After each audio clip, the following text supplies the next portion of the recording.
తెలంగాణ భవన్కు కేసీఆర్ ఎప్పుడైతే వచ్చి అక్కడ సమీక్ష నిర్వహించి ప్రెస్ మీట్ పెట్టిండో అప్పటి నుంచి సోషల్ మీడియాలో ఒక చర్చ జరుగుతున్నది.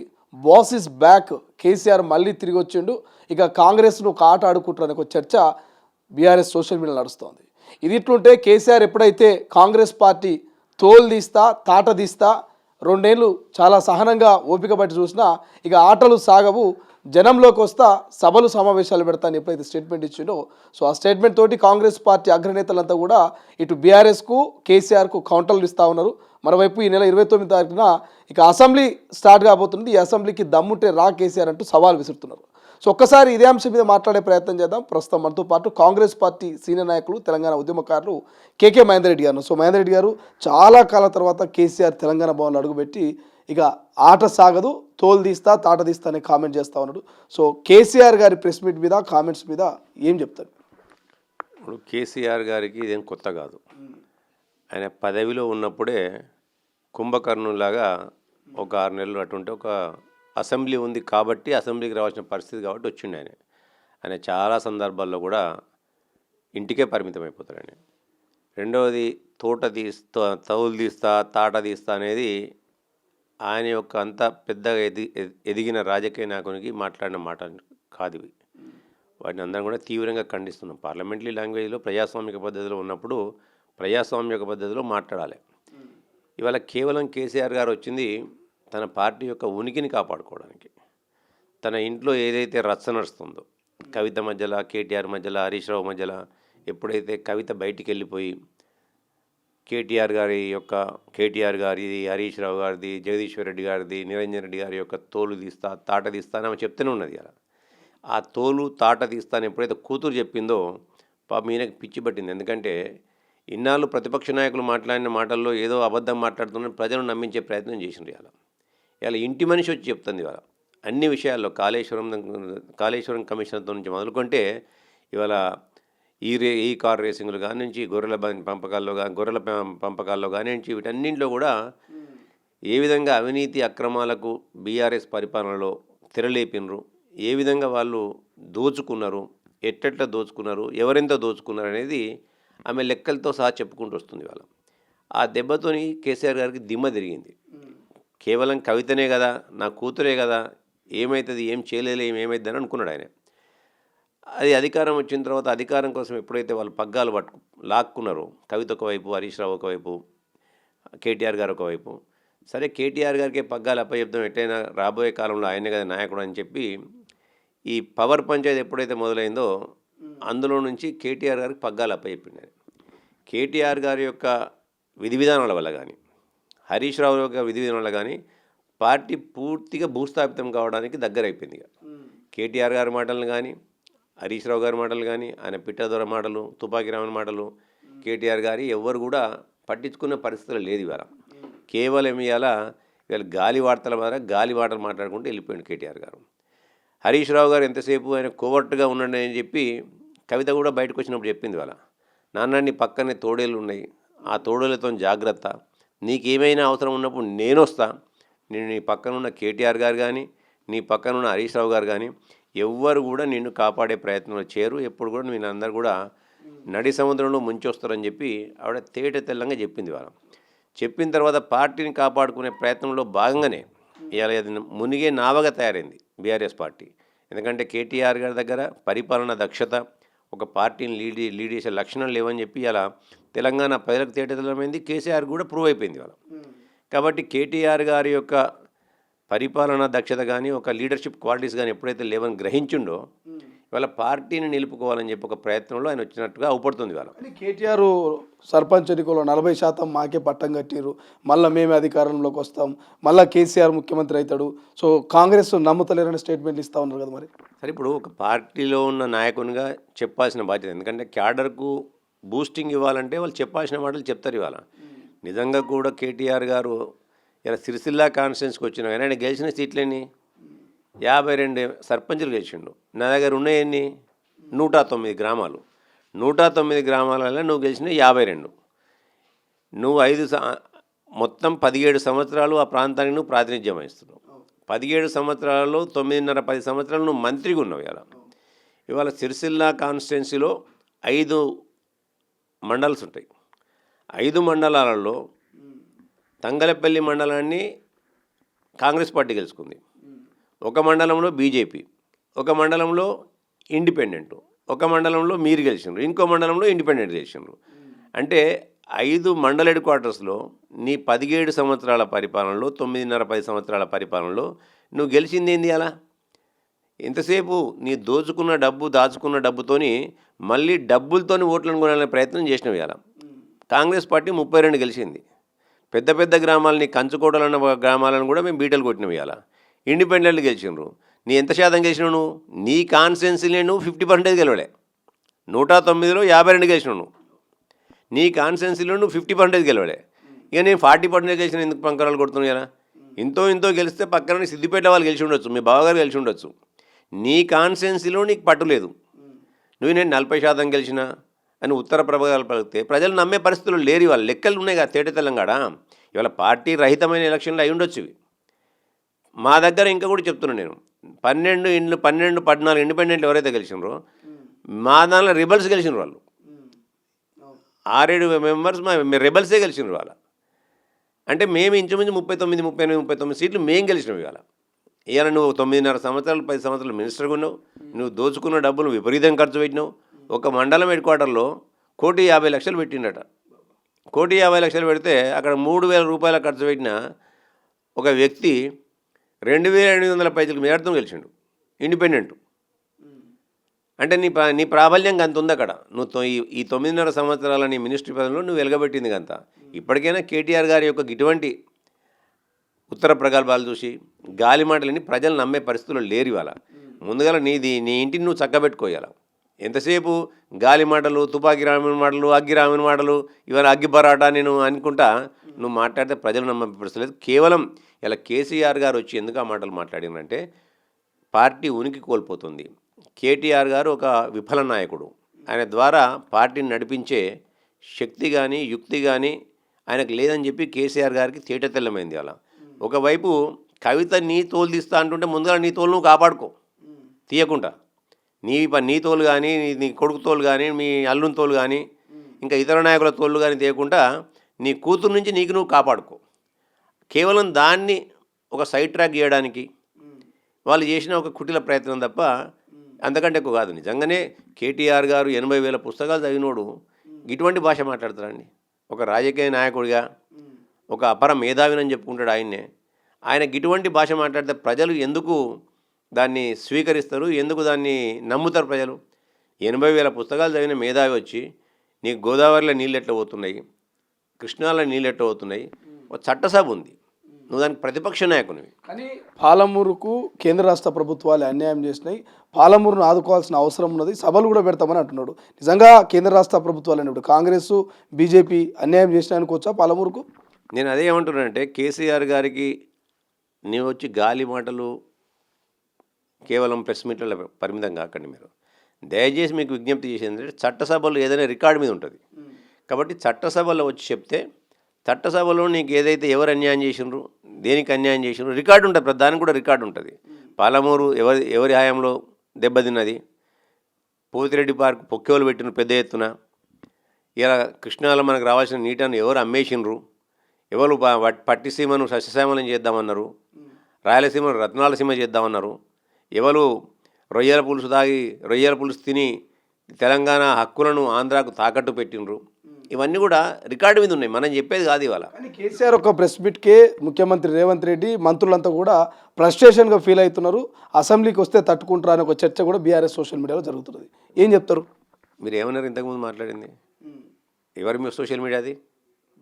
BRS social media. మరి వాళ్ళ ముఖాలు వాళ్ళ చేసుకుంటే ఎత్తుంటుంది వాళ్ళకి. ఎందుకంటే దోచుకున్న డబ్బుతోని కావాల్సిన సోషల్ మీడియా గ్రూపులు వాళ్ళు తయారు చేసినారు, అనేక యూట్యూబ్ ఛానల్స్ పెట్టుకున్నారు, రాసుకోవడానికో పేపర్ ఉన్నది, కుయ్యడానికో ఛానల్ ఉన్నది. ఇవన్నిటి ద్వారానే చెప్పాలి కదా వాళ్ళు. గోబెల్స్లో వాళ్ళు సిద్ధాస్తులు, అభినవ గోబెల్స్ వాళ్ళు. ఇవన్నీ కూడా రికార్డు మీద రండి బాబు, రికార్డు మీద వస్తాం, మనం అందరం కూడా రికార్డు పరంగా చూపిస్తాం మీకు అని చెప్పి ఉత్తమ్ కుమార్ రెడ్డి నీళ్ళల్లో నిధులలో ఏ విధంగా గోల్మాల్ జరిగింది, మన నీళ్ళు ఎట్లా మనం పంపించి మీరు బయటి ఆంధ్రాకి అమ్మిర్రు మీరు, ఇవన్నీ కూడా చెప్పడానికి సిద్ధంగా ఉన్నారు. ఇవాళ కేవలం ఒక డైవర్షన్ పాలిటిక్స్లో ప్రజలను మభ్యపెట్టడానికి ఇవాళ చేస్తున్న కుటిల ప్రయత్నమే తప్ప ఇంకోటి కాదు, తోలు తీస్తామంటే ఆల్రెడీ నీ తోలు తీసిండ్రు, నీ తాట తీసిండ్రు. 9.5 సంవత్సరాలు నీ భాషను ఉద్యమ సమయంలో తెలంగాణ ప్రజలు యాక్సెప్ట్ చేసిండ్రు. ఉద్యమ సమయంలో ఎందుకంటే తెలంగాణ రాష్ట్రం కొరకు యాక్సెప్ట్ చేసిండ్రు. తర్వాత తెలంగాణ రాష్ట్రం వచ్చిన తర్వాత నువ్వేదో బాగుపరుస్తావని చెప్పి కూడా నేను భరించిండ్రు. భరించిన తర్వాత ఒక సాచ్యురేషన్లోనికి వచ్చిన తర్వాత తెలంగాణ ప్రజలు నీ తోలు తీసిండ్రు, నీ తాట తీసిండ్రు, నీ స్థానం ఎక్కడనో నిన్ను కూర్చుండబెట్టిండ్రు. ఇప్పటి నుంచి కూడా ఇంకా నువ్వు దాని నుంచి గుణపాఠం నేర్చుకోవాలి. ఒక పెద్ద మనిషివి నువ్వు, ఈ రాష్ట్రానికి ముఖ్యమంత్రిగా ఉన్నావు. 9.5 సంవత్సరాలు రాష్ట్రానికి ముఖ్యమంత్రి చేసినాడు. భాషాపరంగా చాలా పరిణితితో మాట్లాడాలి. వాళ్ళ ఎవరో పిల్లలు మాట్లాడండి, నీ కొడుకు మాట్లాడండి, అది వేరే సంగతి. అటువంటి వాడి దగ్గర నీవు భాషా పరిణితిని పెంచుకోవాలి. నేను భాషా కోవిదుని, నాది MA లిటరేచర్ తెలుగు, 80,000 పుస్తకాలు చదివిన నేను అని నీకు నువ్వుగా సెలవు డబ్బా కొట్టుకున్న వ్యక్తివి నీ మీద గౌరవాన్ని ఇనుమడింపజేసే మాదిరిగా ఉండాలి. నీ ప్రెస్ మీట్ కానీ ఏది కానీ ప్రజలకు ఏది ఇచ్చినా ఒక మంచి విజ్ఞానాన్ని ఇవ్వాలి, ఒక మంచి ఇన్ఫర్మేషన్ ఇవ్వాలి. నువ్వు ఇవాళ పవర్ అధికారం ఉండొచ్చు, రేపు పోవచ్చు. ఇవాళ నువ్వు అధికారంలో లేకపోవచ్చు. నీకు ముఖ్యమంత్రి సీటుకు ఉండే గౌరవం ముఖ్యమంత్రి సీటుకు ఉంటుంది. ఇవాళ మాజీ ముఖ్యమంత్రి అంటారు. రేపు ఏమైనా నీకు ఏమైనా అయినా కానీ అధికారం లాంఛనాలు ఉంటాయి. అటువంటి హోదాలో ఉన్న వ్యక్తులు భాష మాట్లాడేటప్పుడు పరిణితి చెందిన వ్యక్తిగా మాట్లాడాలి. భాషా ప్రావీణ్యం నాకు ఉందని చెప్పి మీరే చెప్తారు ఇవాళ. మరి అటువంటి వ్యక్తి తెలంగాణ సమాజానికి ఎటువంటి జవాబుదారితనంగా ఉండాలనే? జవాబుదారితనంగా లేకుండా కేవలం ఇవాళ గిల్లి కజ్జిగాలు పెట్టుకునే మాదిరిగా ఇవాళ వచ్చిండు పేండి సారు, మళ్ళీ కుంభకర్ణుల లోపడినేమంటాడు. కానీ ఇప్పుడు చాలామంది కేసీఆర్ అసెంబ్లీకి వస్తాడు అని ఎక్స్పెక్టేషన్ పెట్టుకోరు, కొంతమంది రారు అనేటోళ్ళు కూడా ఉన్నారు.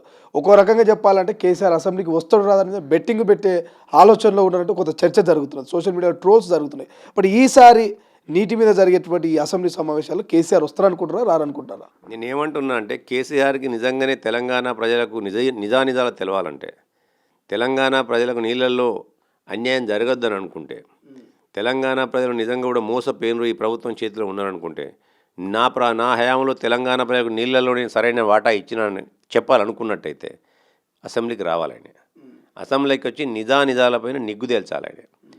వారి హయాంలో తెలంగాణకు నీళ్ళల్లో ఏ విధంగా జరిగింది, కాళేశ్వరం ఏ విధంగా కట్టినరు, అదే మాదిరిగా ఈ కార్ రేసింగ్ ఏ విధంగా జరిగింది, ఏవైతే ఆరోపణలు ఉన్నాయి కదా వాళ్ళ మీద, ఆ ఆరోపణలన్నింటినీ కూడా తేల్చాల్సిన బాధ్యత, సమాధానం చెప్పాల్సిన బాధ్యత వారిపైన ఉన్నది. దానికి వేదిక ఏది? వీధి రౌడీలు కాదు కదా ఎవరిక్కడ. ప్రజాస్వామ్యంలో చాలామంది ఎలక్షన్ల టైంలో కానీ పార్టీలు దూషించుకుంటాయి. ఒక పార్టీ ఇంకొక పార్టీ పైన మాట్లాడుతుంటే వాళ్ళ మీరు మాట్లాడిన దానికి నేను మాట్లాడిన దానికి మీరు మాట్లాడతారు. కానీ చట్టసభల్లో నీకు ఒక పోస్ట్ ఇచ్చిండ్రు, ప్రజలు నీకు ఒక పోస్ట్ ఇచ్చిండ్రు, నీకు ఒక గౌరవాన్ని ఇచ్చిండ్రు. ఆ గౌరవాన్ని కాపాడుకునే వ్యవస్థ ఏది? అసెంబ్లీ. ఆ వ్యవస్థ దగ్గరికి పోయి నువ్వు చెప్పినట్టయితే నీకు ఆన్ రికార్డు ఉంటావు. మీరు పోయినా మన వ్యక్తులు పోవడం రావడం సహజమే. ఇలా అధికారంలో ఉంటాం, అధికారం తర్వాత కొన్నాళ్ళకి అధికారం పోతుంది, కొన్నాళ్ళకి మనుషులమే పోతాం.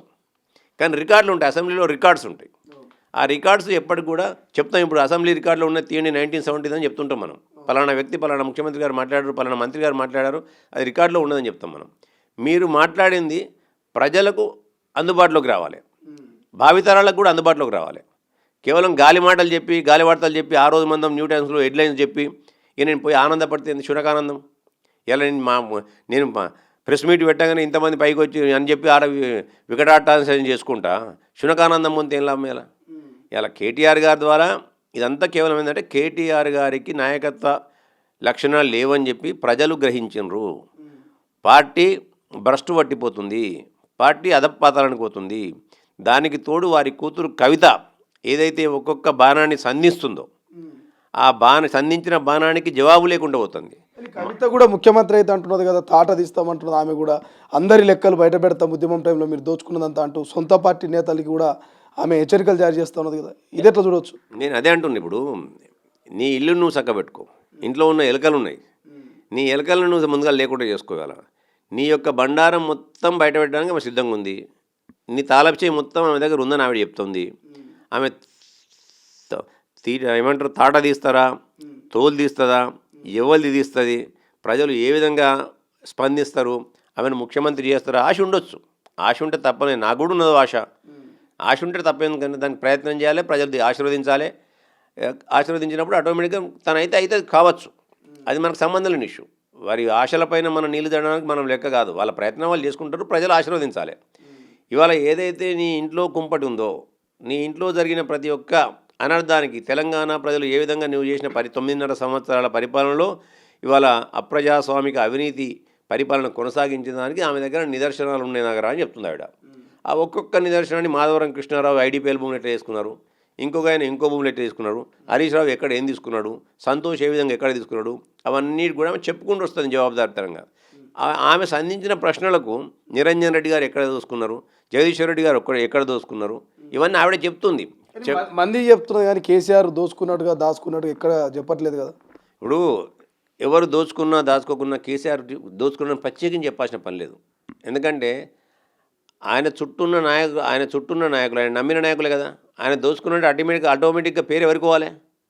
కేసీఆర్ వీటన్నిటిని అనుమతించినట్టే కదా, ఆయన వాటా ఉన్నట్టే కదా, అందులో ఆయన వాటా ఆయనకు చేరినట్టే కదా. కాబట్టి కేసీఆర్ ప్రత్యేకించి దోచుకున్నా చెప్పాల్సిన పని లేదు. ఇప్పుడు హరీష్ రావు దోచుకున్నాడు, కాళేశ్వరంలో దోపిడీ జరిగిందన్నది. కాళేశ్వరం ఇరిగేషన్ మంత్రి ఎవరు ఉండ్రి? హరీష్ రావు కొన్నాళ్ళు ఉన్నాడు, కేసీఆర్ కొన్నాళ్ళు ఉన్నాడు, ఆర్థిక మంత్రిగా ఉన్నాడు. అదే మాదిరిగా జగదీశ్వర్ రెడ్డి దోసుకున్నాడు అన్నది, నిరంజన్ రెడ్డి దోసుకున్నాడు అన్నది, మాధవరావు కృష్ణారావు దోసుకున్నాడు అన్నది. వీళ్ళందరి పేర్లు ఒక్కొక్కటి బయట పెట్టుకుంటూ వస్తుంది, చిట్టా అంతా పెట్టుకుంటూ వస్తుంది. ఇవాళ పెట్టుకుంటూ వస్తున్నప్పుడు వీటిని చూసి మౌనంగా ఉన్నా కేసీఆర్ గారికి తిన్నట్టే పేరు కదా, లేదా ఆయన వాటాదారు అన్నట్టే కదా. ఏదో గ్రీన్ ఛాలెంజ్ అని పెట్టిన సంతోషరావు ఏ విధంగా అట్లా తీసుకుపోయిన డబ్బులు అని కూడా చెప్పింది ఆవిడ. కాబట్టి ఇవన్నీ కూడా కేవలం ఎప్పటికైనా హరీష్ రావు అనేవాడు మా వ్యక్తి కాదు, ఆయన బీజేపీ వ్యక్తి అని చెప్పి కవిత చెప్పగానే చెప్తుంది. ఇవాళ ఆయన నమ్మశక్యమైన వ్యక్తి కాదు, ఆయనే కేటీఆర్కి పరిపాలనా దక్షత లేదని చెప్పి ఇవాళ ఆయన గ్రహించండు, కేసీఆర్ కూడా గ్రహించండు. కవిత ఇవన్నీ కూడా ఒక్కొక్కటి బయట పెడుతుంటే వాటి నుంచి ప్రజలు నిజంగానే మమ్మల్ని చీత్కరించి మమ్మల్ని రాజకీయంగా భూస్థాపితం చేస్తారని ఒక భయం కేసీఆర్లో వచ్చింది. నేను బతికుండగానే ఈ పార్టీని బొందబెడతారా ఏందని ఒక భయం చూసుకుంది దగ్గర.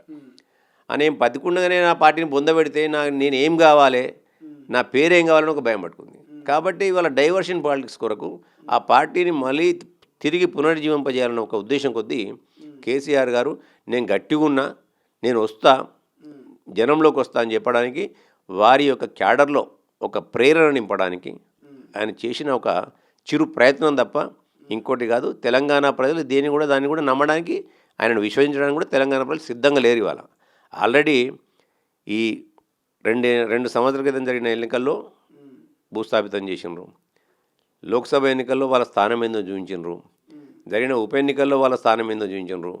వాళ్ళ మాటలకు విలువ లేదని చెప్పి గ్రహించిన తెలంగాణ ప్రజలు మొన్న జరిగిన గ్రామ పంచాయతీ ఎన్నికల్లో అవినీతితో సంపాదించుకున్న డబ్బును ఇంకోటి ఏం చెప్తున్నా అంటే ఎంత విచ్చలవిడిగా పంపినప్పటికి కూడా వాళ్ళ స్థానం ఏందో వాళ్ళకి చూపించారు. ఇంకోటి కూడా మీకు ఏం చెప్పదలుచుకున్నట్టే కేటీఆర్ గారు ఆయన ప్రాతినిధ్యం వహిస్తున్న సిరిసిల్ల కాన్స్టిట్యున్సీలో పోయిన లోకసభ ఎన్నికల్లో కనీసం నేను సెకండ్ అన్న రావాలి అని చెప్పి ఓటుకు 500 వంచిండు. అంటే అంత అభద్రతా భావంతో వాళ్ళకి అంత నమ్మకం ఉంది, వాళ్ళ పార్టీ మీద, వాళ్ళ మీద.